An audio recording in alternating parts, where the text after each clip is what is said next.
Good afternoon, everyone. Everybody doing okay today? Let me know. Tell me if you're doing good or bad. Want to hear it. Where are we joining in from today? I'm in Virginia. Stephanie, good to see you again. I hope it's like it's gotta be hot everywhere, right? I'm in Virginia, it's hot here. It's 90 something degrees, too hot for sure. Uh, Southern California, okay, Florida, Cleveland, got it, Chicago, good. Well, hopefully some cooler weather's coming your way soon. But I wanted to talk a little bit today. And again, as Davon mentioned, thanks for joining us on the time change here. I have a hotel industry event I've got to attend tonight. It's actually going to be a really cool event. One of the publicly traded REITs celebrating their 25th year anniversary, so there should be a lot of good folks in attendance. But however, I might argue that I like to be in settings like this more so than industry parties. That's not my scene, but when you get invited, you got to go, right? So yeah, we want to break down, and I want this to be interactive, right? So if you have questions, let me know, drop them in the chat, and I'll do my best to answer those questions for you. So I'll leave some time at the end, but if you have questions as we're going, feel free to drop those in as well.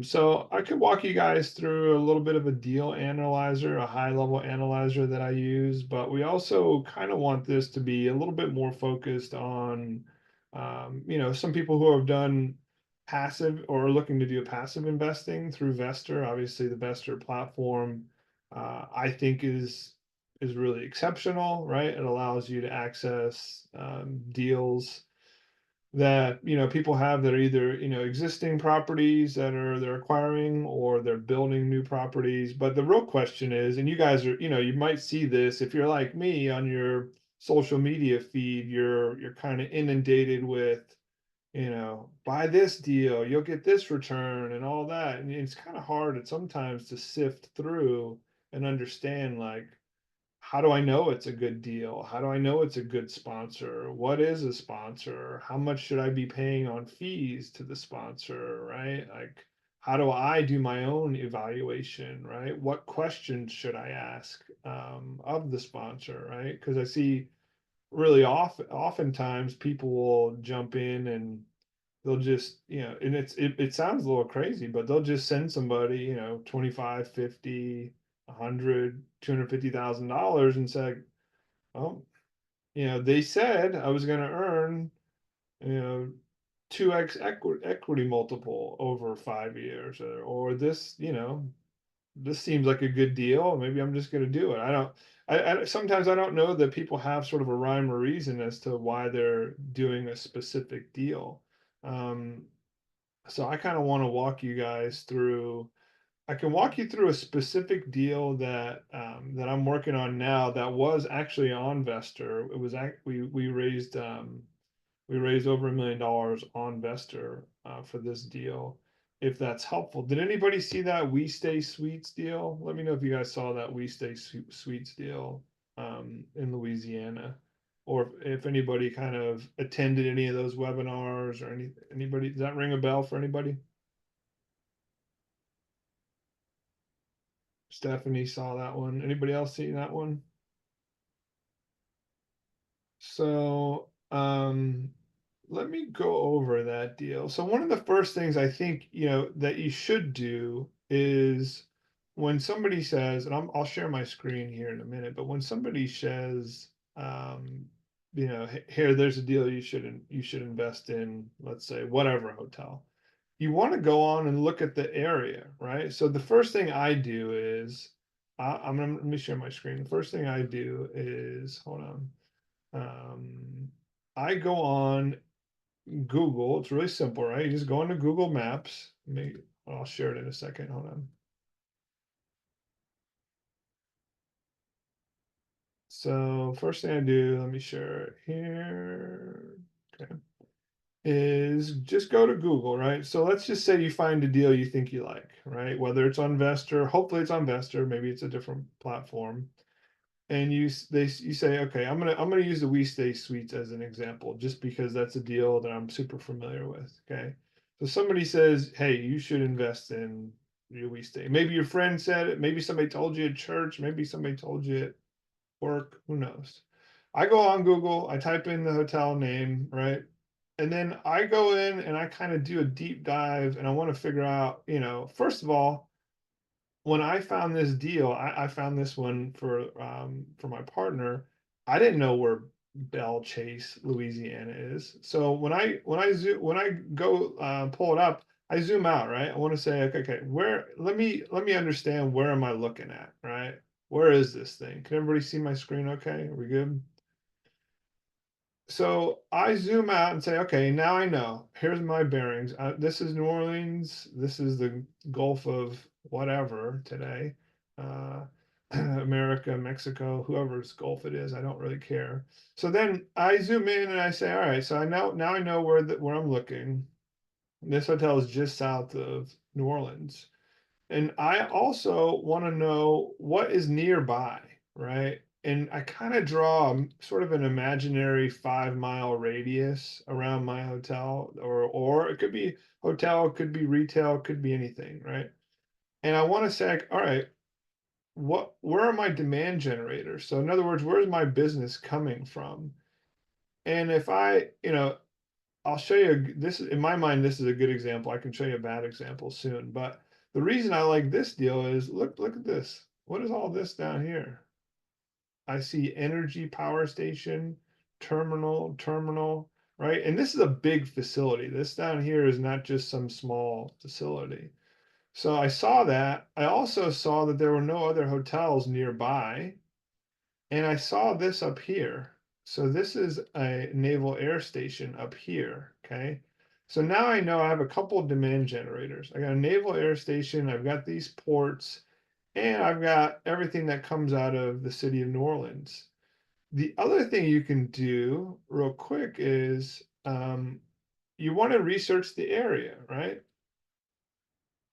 So I'm going to type in Belle Chase, and then I'm just going to go into news and see what comes up about Belle Chase, right? And it's actually this, more to the point. It's actually this Plaquemines parish, um, and you'll see that there's a $33 billion plant that's going in, that's being worked on right here. So, and that project is going to take like 10 years. There's 33 billion that's going on. That's all being built down in here. Okay. So now I say, let's just say, okay, we like the area. So now I understand where it's at. I like the area. This property also came with all this extra land in here. So this came with 8 acres total. Okay. So that means if you wanted to, you could do more development on it. So let's say you're convinced, about the area. You might want to say, like, well, who's the sponsor? Like, who's doing the deal, right? Now I have to understand, why should I do a deal with Tommy, or why should I buy a deal from Adrian, or whoever the person is, right? So you want to research their sponsor, right? And again, this all seems basic, but guys, you'll be surprised. So many people don't do that, right? So let's say you heard that I'm the sponsor, right? So now it's simple. Like, and my wife will joke because she'll tell you that I'm like a internet stalker, or I like to use the term sleuth, but so let's look it up. Tommy Buyer, and let's just say hotels, okay? So what comes up? You'll see that you'll find me here on LinkedIn. So you can now go, just like you were trying to recruit me to work for you. And again, I think you should do this level of detail before of due diligence, before you're going to send anybody any money. But you'll see that I'm on LinkedIn here. So not that that means anything, but on LinkedIn, it's essentially having your resume on there, right? So if you go through, you can see, okay, well, what kind of experience does this guy have, or gal, right? And you'll see, okay, wait a minute. So he started out, I started out way back here working as a guest service agent valet. And then I spent time in the you can see it in my the progression in my experience. I was a general manager, general manager. Okay, so now you can see, oh wait, he's actually worked in hotels. And he worked for this company, and he did vice president of operations, oversaw multiple properties, and you can see the progression here. Owns asset management consulting firm, works for a private REIT.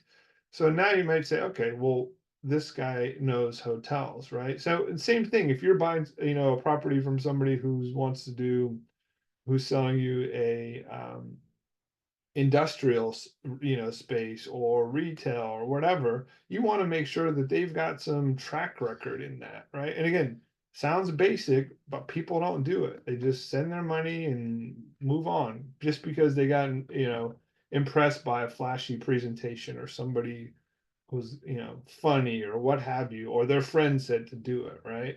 So so that those are some things to look at. The other thing I think you should look at is when they're sending you their numbers. So let me just pull up the pro forma that we did on the We Stay suites, right?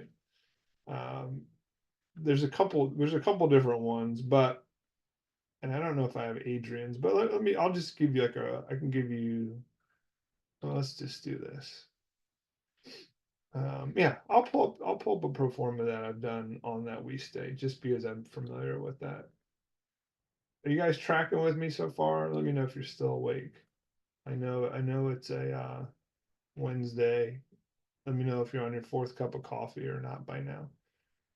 So I'll show up this pro forma, and we can dive into some of the metrics, because that's what you guys want to understand, right? You want to understand what's IRR, what's cash on cash, what kind of fees are these people charging me? How do I know if the performance that they're projecting is realistic or not? So let me take you into this pro forma real quick, okay? And I'll try and keep it fairly high level for you. But this is the performance of this We Stay Suites property. Okay, you can see historically, this is total revenue. Historically, the hotels did 1.2, 1.3, 1.4. From the projections here, it's going up from 1.6 to 1.7. So the revenues are going up. I wouldn't say sharply, but they're going up from the history. Which is okay, which is what you would expect, right? You would kind of expect when you're buying any kind of asset, you're expecting that the revenues are going to go up for the most part, right? So revenue is important, but what's I'd argue is more important is your bottom line, right? And if we look at this property, we can see that in 2022, the NOI, or your net operating income, meaning the net profit, not it's not net profit, but it's net operating income. So before you have to pay like your interest and principal, the net operating income is 535,000 in 2022, 434 in 2023, and then 642 in 2024. So that was what it did in the history. But now you have to look and see, what are we pro-forming, or what are we projecting? And you can see we go to 492, 542, 582.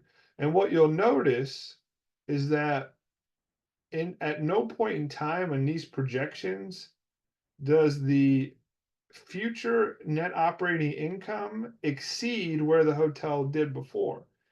And you might say, well, that sounds kind of crazy. Why should it be higher, right? And the point is, yes, it could be, and maybe it should be, but this will lead you to believe, or will lead me to believe, that this is a really conservative way of looking at this deal. And the reason I show you this is sometimes, I don't know if I have one pulled up. Yeah, maybe here. So this was another deal that I was looking at earlier with some different students. So look at this deal. This is a this is a broker's pro forma, okay? And let's look at it. This is a small little independent hotel in Savannah, Georgia. Okay. One thing to note here is look at what this broker is doing. And you see this all the time. Devon can back me up. Anybody else can back me up. But look, uh, let me try and get this out of your way, or let me scroll down. So the hotel, the best it did was 497,000. Let's call it 500,000 in net operating income. Look what the broker said. Oh, year one, you're going to go from 500 to 660. And then year two, you're going to go to 720, 760. And you're going to go all the way out here. Year five, you're going to go to 837,000.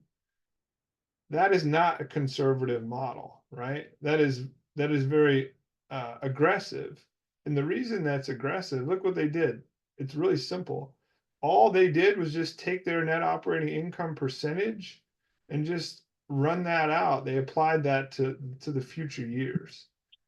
And when you're looking at a deal, whether it's at Vesterr or any other crowdfunding platform or anywhere that somebody's showing you, you want to make sure that they're conservative when they're presenting numbers to you. Because if all you see is the numbers going like this, that's not reality, right? In reality, what do we see? What do we see in markets? Even in the stock market, you see like this, right? You see all these changes. There's up and down. There's going to be recessions. There's going to be whatever. So you may ask them, why are you so, if you see numbers like this, you'd say, okay, well, tell me why is it going to do this? Or how do you believe this? Or what's your reason, right? You want to sort of pepper these folks with different questions, right? You need to make sure that when you're sending what in my mind is a large sum of money to somebody, 10,000, 2,500, 50, whatever the number is, that they give you good information back, right? They should be able to clearly say, well, we think it's going to go from 400,000 to 800,000, and these are the reasons, and that should make sense to you. Okay. So you want to look for conservative underwriting. You can also ask them for their upside or downside, right? So when anybody's doing a deal, they should have three different scenarios. One should be your base case, right? This is what we think the property is going to do, whether it's a hotel or anything else. And then we should have an upside. So if things go well, we think it should do this. And then we should have a downside scenario. If we have a recession or something happens, this is our downside, right? Then you can compare and contrast those numbers in your head, right? To say, okay, even in worst case scenario, this is how I think it will do. Does that make sense to you guys? Are you tracking with me? Yes. Am I losing you? You got it? So you want to ask that, right? The other thing you'll want to know is, does everybody understand IRR, cash on cash, all that kind of stuff? Do we understand what those numbers are? That means? No. No, we don't understand. Okay, good. All right, so let's look at this. This is an example on that We Stay Suites deal, right? So you'll see a couple things in here. Let's talk cash on cash for a second, right? And keep in mind, this is property level, this is deal level. So this isn't like an investor scenario necessarily, but so this is saying like if you bought the hotel yourself, okay? But in this case, we're looking at what we're showing here is this is just a quick IRR or internal rate of return analysis. Okay. And let me make it a little bit bigger so nobody has to squint too much. And what it's showing you here is this is showing your cash flows, inflows and outflows. So year one or year zero is the equity in the deal, 972,000. It's negative because that's money going into the deal, right? And now you're starting to see some cash flow coming back in. So if I look at year one, cash flow after debt service, so I've already paid my mortgage and everything, cash flow is 74,000. That takes my cash on cash to 7.7%. And if you look at it, it's real easy. It's just that cash flow divided by what your equity was. So cash on cash is what it says. It's a percentage of whatever that cash flow you got of the cash you put into the deal, right? So in this case, you made 7.7% in cash on your equity, right? In year two, The hotel's performing better, more money's coming in. Year two, you got 124,000 in this case, so your cash on cash is now 12.8%. And in this case, it's all expressed per year. Okay, does that make sense? So you made 12.8% on your money invested year two. Got it? Is that you guys tracking? Does that make sense? Yes, it does. Okay. So that's how cash on cash is calculated. So some people might say, what's a good number? What's a bad number? It all kind of varies. I tell you that there's some guys like I know of a couple of ultra high net worth families that they look for 10 to 12% cash on cash per year. That in their mind is a good number. Um, and and that usually when they're looking at that, they're looking at that as unlevered, meaning the difference between levered and unlevered is or leveraged is that you're putting money, you're either using debt or you're not using debt. Okay. So you can see that in this case, that's the two different scenarios. In this case, you're saying you paid $4.8 million and you did not get any debt. So you didn't get a mortgage, right? You just bought it outright. And you can see that the cash on cash is higher in some cases, right? Um, because you don't have any debt service, you don't have a mortgage, right? Um, but but then what we move down to, so again, when people talk about cash on cash, you can look at it leverage versus unleveraged. Traditionally speaking, you're looking at leverage because most people use debt to buy an asset, right? When you buy a house, you're usually using debt, hotels, whatever, you're going to use debt. So that's your cash on cash. Um, Now we're going to look at your IRR, your internal rate of return.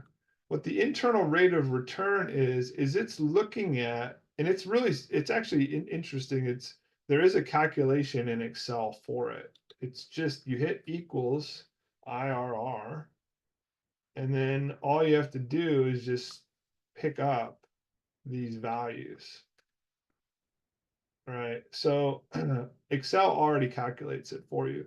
But what it's doing is it's calculating the percentage of money that you've made over the 5 year span, right? So if we just think about it, and this isn't an economics class, so I want to keep it kind of high level, but if you think about it, year one, you had cash going out, okay?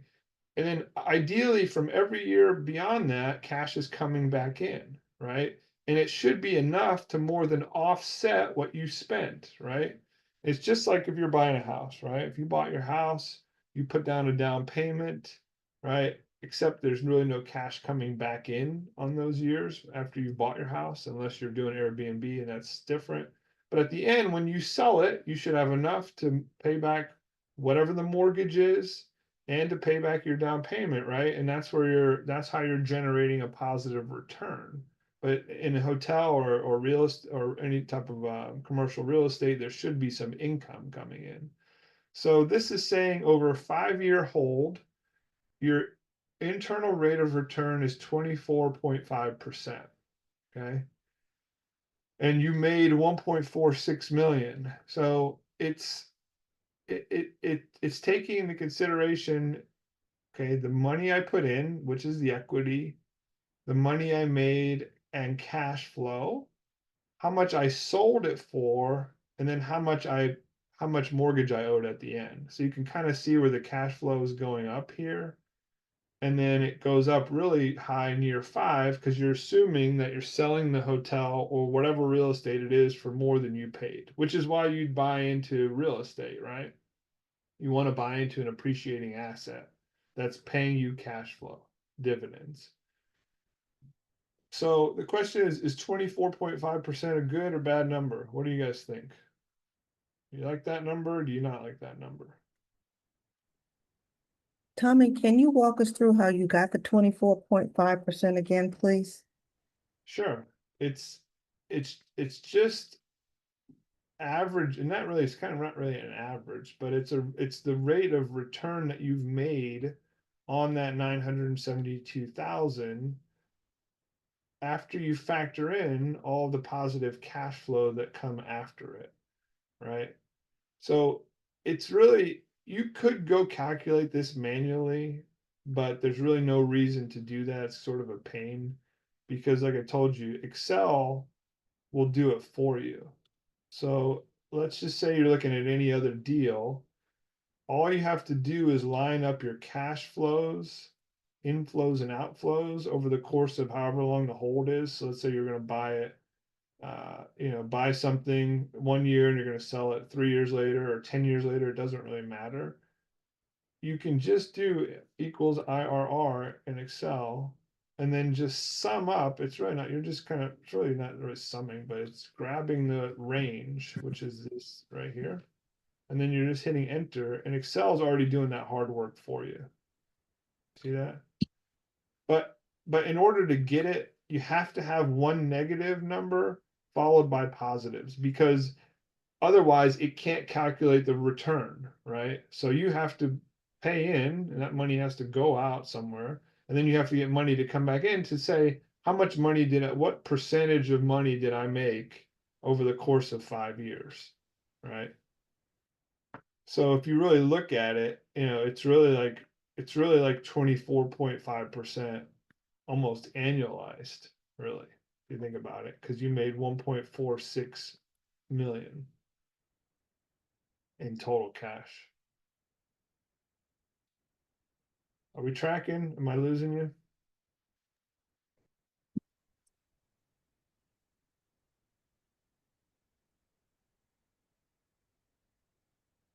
Are we gonna go into further detail on IRR?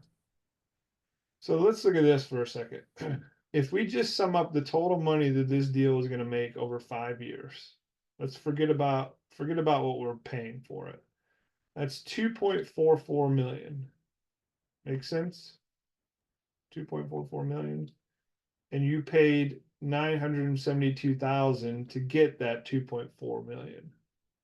That's essentially like an annualized rate of return of 24.5%, right? Which is it's a really good number, right? So if you think about, yeah, the negative number in the beginning is the money that you put into the deal. That's your equity. So it's negative because you put that in as like a deposit. And not really a deposit, but that's the money equity you put into the deal. So now you own it. And you had to put the equity in because otherwise you're not going to get the loan. Again, I like to boil this down to just like you're owning a house. Almost everybody's bought a house. Think about when you bought a house. You had to put in some kind of deposit for the most part, or a down payment, excuse me, which is your equity in that deal, then you got your loan, right? The only difference is in a house, for the most part, you're not getting, positive cash flow every year. Um, so look, if we look at ranges, if we think about, because you might say, oh, I don't really know if 24 is a good number or not, right? And I think that's a fair thing to bring up, right? Because some people might say, well, maybe 15% sounds good to me. Or maybe, I don't know, maybe I want to make 30%. I can tell you that sort of the industry standard when people are looking at deals is that on the very low side, you're at kind of an 18% return. And on the higher side, you have groups that want to do like 22, 23% IRRs. So think about it in your mind, somewhere between 18 and 23. Now keep in mind, I'm talking about project level. This is before the GPs have taken their fees and some of that stuff. Just project level. How does this project work? Forget about fees for a minute, right? Project level, if that deal's not an 18 to 22, I would probably run away from it, right? And some of the reason for that is you need to give yourself a little bit of flexibility, a little wiggle room, right? So, as I said before, if things turn sideways on you and you did a deal that was a 15% IRR, now all of a sudden the IRR drifted down, and then those GPs are starting to take their fees. The money back to you as an LP is not going to be good, not as good, right? But if you did the deal and it was a 22% and that drifts down to 18, you're still okay, right? So you got to give yourself a little bit of wiggle room.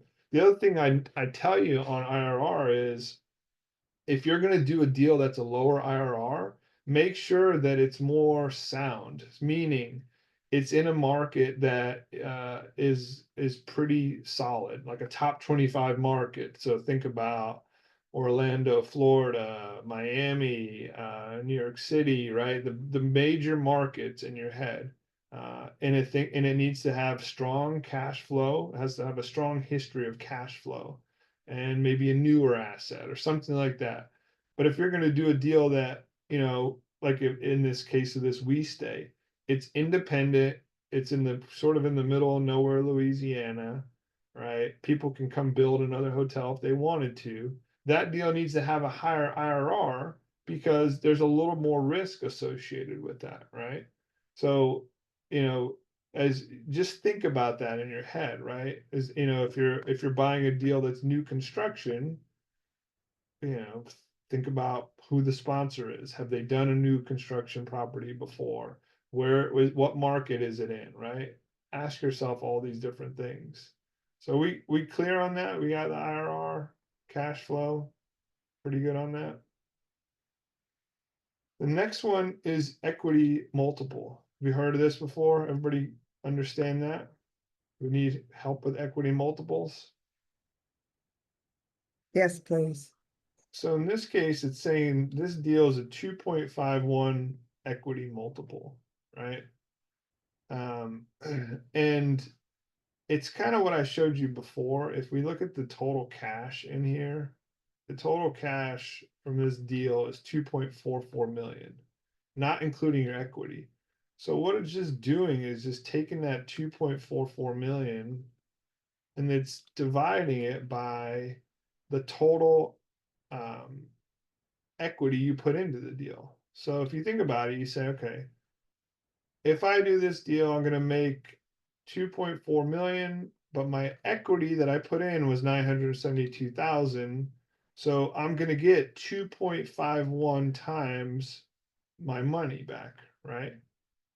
So it is what it says. It's saying it's your equity multiple 2.51 times 2.5. That's why it has an X at the end, because it's meaning it's times the equity you put in, right?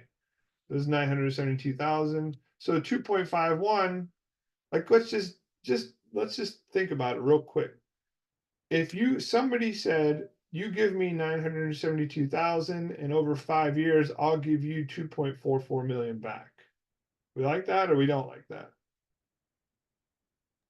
A good or bad? I like it. I like it too, right? I'd be happy with that too. I give you 972,000, you give me 2.4 back. Great. Sign me up. So now the next question is, what's a good equity multiple? And I would tell you that again, most people aren't going to do a deal unless that equity multiple is like a 2x, 2.2, something like that. Uh, and it's for the same reasons I mentioned before. Like, you know, you're not buying stocks and bonds. You're buying a piece of real estate. And it's a real, or it's a real estate that's got an operating asset, whether it's a hotel, industrial, whatever, retail. So for that reason, there's some risk associated with it. There's risk associated from a number of different ways. It's one asset for the most part, right? There's risk associated with whoever the sponsor is. And as a result, you should expect a higher rate of return than if you were just putting your money into stocks and bonds. Because if you're not going to get that, why are you doing this? You might as well just go invest in the stock market and move on, right? So that's why people want like a 2x, or that's why they want a 20% IRR, right? And they want those higher rated cash on cash because there's risk associated with this, right? Does that make sense? And keep in mind, I'm not a CPA. You have to consult an accountant or lawyer or what have you, but this is just my experience in the industry that I'm speaking about. But so we clear on some of those things? Does that make sense to you? Yes, it does. for boiling it down. So next thing you want to know too is when you're looking at these deals is you're going to want people to tell you what some of their fees are, right? So if we look at there's going to be fees because you're going to have a GP or general partners on these deals, right? And the sponsor is going to be part of that GP, and they're going to charge you fees. They're going to say, you know, and they may have all kinds of fees. The one fee might be an acquisition fee, right? That's a pretty common one. So what they'll tell you is they're going to take 1% of the deal for an acquisition fee. So in this case, it was 4.7 million. They're going to take $47,000 as a fee, and they're doing that because they found the deal, they've put a lot of work into it or whatever. So that's going to come out of some of the returns they can pay you with, but that's what you're paying for. Otherwise, you would do the deal on your own, right? So there's an acquisition fee. Uh, I think 1% is pretty common. I've seen between 0.5 and 2. I think 2% is too much, but every deal is a little bit different. Okay. So that is an acquisition fee. Some people will charge what's called a financing fee. And that is they charge that because they've gone through and they had to go work with the lender and get the deal closed and all that stuff. So they'll charge you, and it'll be less. It'll be like 0.5% or something like that. So maybe there's a financing fee that they charge. Um, and what you'll notice is the better the track record of whoever the sponsor is, right? So if these group has been doing it for 20 years and they've been delivering some really good returns, it's not uncommon to see their fees go up, but they've got a good track record, so it's not as risky, right? And you might be willing to pay them more fees for that. But if it's a newer group, their fees are probably lower and they may not charge you much. They may charge what's called an asset management fee. Okay, so that fee is because they're the ones overlooking the asset and they deserve to be paid for that. That may be some flat amount and it may be kind of 1% of the revenue. That's kind of common, I'd say. Other fees you'll see are what's called a disposition fee. It's the same as the acquisition, just on the other side. So they're going to charge you maybe 1% of whatever the sale price is. And you might say, man, I'm paying these people a lot. And that's true. But again, if they've done a good job, right? And if the hotel is doing well or whatever, you should be okay with paying them fees. Um, but you want to be very clear on what those fees are, when they get paid, and all that type of thing. So, make sure you bring that up. And that's just more due diligence for you guys. But, and again, most people are going to do a webinar. I know Vesterr, there's all kinds of webinars. Within the webinars, you can just hit in the chat, hey, ask them these questions. What are your fees? You want to know what their track record is, right? So you want to know if they did a deal last year or 5 years ago, what kind of returns did their investors see on those deals, right? And that's not unfair to ask. And how ideally they should say, well, we had, 10 good deals and this was the rate of return or whatever. Or maybe they'll say, look, we had 5 good deals, but we had 1 or 2 that didn't work out and that kind of thing. And you could ask them more questions on that. So P Pros ask, what is a reasonable asset management fee in your opinion, and how does it vary based on the type of project? Yeah, so you know, there's I think in my mind, nothing should exceed 1% of the revenue. I think anything that exceeds 1% of the revenue is too much. Um, but it also is going to be in somewhat dependent on what are they doing for that, right? So I have an asset management company and I charge asset management fees. And those are going to vary by the type of hotel. As you mentioned, how does it vary based on type of project? You know, I'd say as revenues go up, maybe that 1% will drop lower. Maybe it won't be based on revenue. Maybe it's just based on a flat fee. Uh, but as the deals are more complicated and complex, uh, the amount of money that people are going to get is going to go up, but there's more they're dealing with. So here's an example. I worked with a guy one time and he asset managed uh, a Ritz Carlton in like Hawaii, and he was getting like 60,000 a month asset management fees, and that's a lot of money. However, that Ritz Carlton did, probably $40 million in top line revenue per year, maybe more. Might have done 50 million in revenue.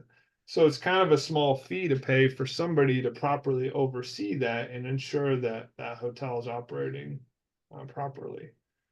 So I know it's kind of an extreme example. I don't think anybody else on this call is going to be buying the Ritz Carlton Hawaii. Maybe one day, but probably not today. And if you are, I'd love to talk to you about it. So, uh, what other questions do we have? These are good questions. I appreciate you guys chiming in today.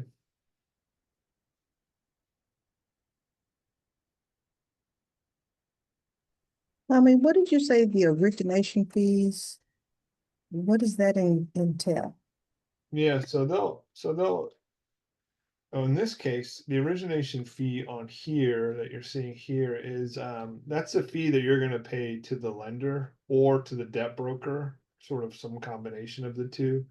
So if you're going to, and again, I hate to keep going back to it, but it's the same. If you go buy a house, they're going to pay an origination fee to the lender, to the whoever's giving you the mortgage.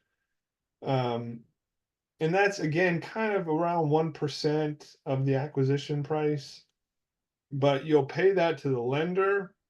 And then if you have a debt broker, so you have somebody who's out there sourcing the debt for you, which is pretty common in commercial real estate, you might pay them 1%, or you might pay them, 75 basis points or 50 basis points. It kind of varies.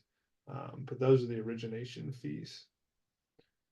So some other fees you might see is a license transfer fee. In this case, you don't see it. So that is if you're buying a branded hotel and you're transferring the license from one franchisee to another, the brand will charge you a fee for that. And it's usually flat. It's kind of like 200,000, 100,000, whatever the number is. Makes sense. It's a good question. What else you guys have for me? Tommy, did you see the questions in the chat? Yeah. Yeah, I've Okay. been answering them as we've been going. Yeah. So what are the red flags? That's a good question. So red flags in my mind are a couple things. One, you're working with a group that doesn't have a lot of experience, and they've projected, a really strong numbers that kind of don't make sense with how the hotel or asset has performed in the past. So I think that's a red flag. I think a group that charges too much in fees is a red flag, right? Another red flag is, and we didn't really talk about this yet, but is if they're not putting money in, like as your sponsor's not putting money into the deal. So that's a red flag to me, right? So if I'm the sponsor and I'm out there raising money and I need to raise, in this case, 972,000, and if I don't have, I'll call it 5 to 10% of my own money in that deal, then that's a red flag. It doesn't mean you don't do it. It just means, okay, I need to dig in a little bit more here, right? Um, and again, the reason that is because you want to make sure that they have, as people say, skin in the game, but they have something to lose as well, right? So on that We Stay deal, I put money into that deal. I just, so then you want, then at that point, that they're as committed as you are, because they have their money to potentially lose as well. Um, I think, yeah, I think just look for numbers that don't make sense, right? Just look and just ask questions, and particularly if you ask questions and they don't have answers to them, and they don't follow up with answers, and if they're super vague about their answers, move on. There's hundreds, thousands of deals you guys could invest in. Or you could leave your money under the bed and you might be better off than just giving it to somebody who's gonna abscond with it or what have you. So, yeah, I think those are some red flags to look out for.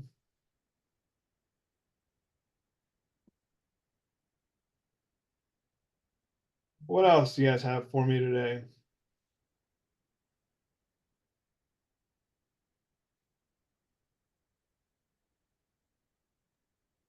Well, I appreciate the info. Yeah, look, and I said this before, the some of this is dry material, right? However, it's important. You want to know your numbers, right? If somebody's, and the other thing you could do is as they're recording things or they're presenting things, feel free to pause it, watch that recording back, and then go do research on it, right? See if that makes sense to you. If they're telling you that this market is going to have uh,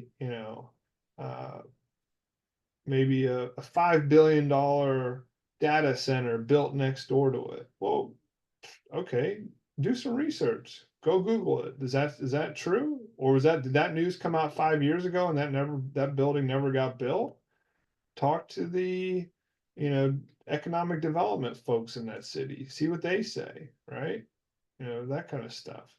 Make sure that that you understand what kind of new competition is coming. So oftentimes you'll see in some of these deals that, it's really, you should really buy it and it's going to produce good revenues and so on and so forth. But before you know it, somebody's going to develop 2 or 3 other hotels in that area.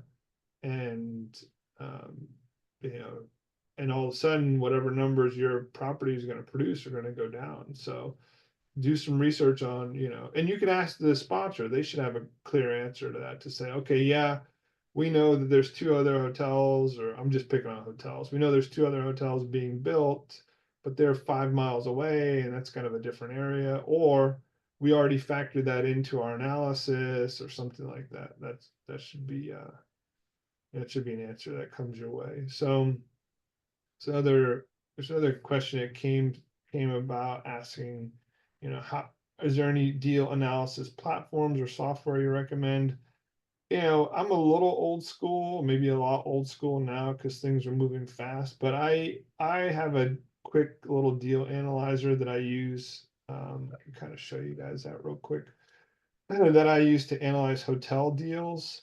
It's not it's not it's not AI driven or anything like that, so it still takes some manual entry, but it's certainly a lot faster than doing a full blown pro forma. So this is a little screener that Devon and I put together, um, and in this case, you'll you'll just put in, you'd put in the basic deal information and then you put in the historical data on the property.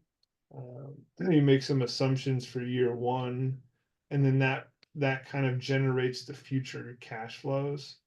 You put in your debt and then your sale, and then it's going to spit out IRR equity multiple. So this was actually a real deal I was looking at with a different guy. So does anybody like a IRR of negative 5.3%? I'm gonna do that deal. No, You like an equity multiple. Look, that's in this case, the equity multiple is not even 1. So what that means is you don't even get your equity back, right? You're losing money, right? So look, you guys learned something. Nobody wants to do a negative IRR deal. Nobody wants to do an equity multiple of 0.77. Yeah, Devon could probably pop a link into that. We've got that analyzer for sale, or if she wants to send it out, it doesn't bother me. However you want to handle it, Devon. But No, that's it. If you got it, that could be it. yeah. So a couple people were asking for copies of the Oh, the analyzer. copy of the yeah. We can. You want to send it out? We can send. You want to send it out? We can send it out. Sure. Yeah. No Okay. problem.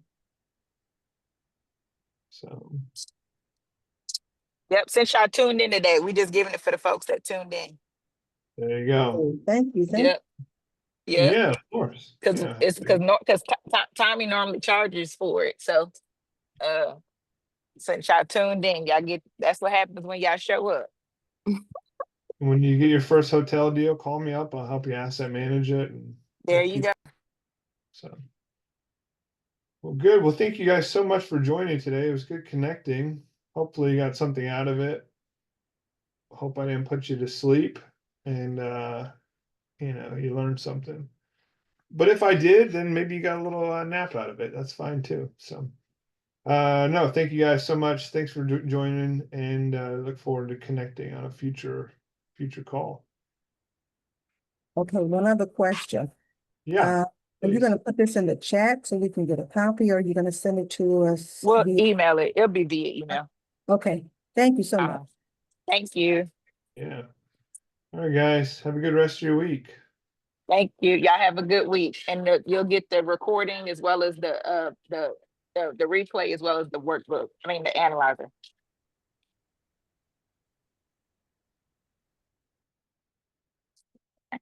All right. Thank you all. Thank you, Tommy.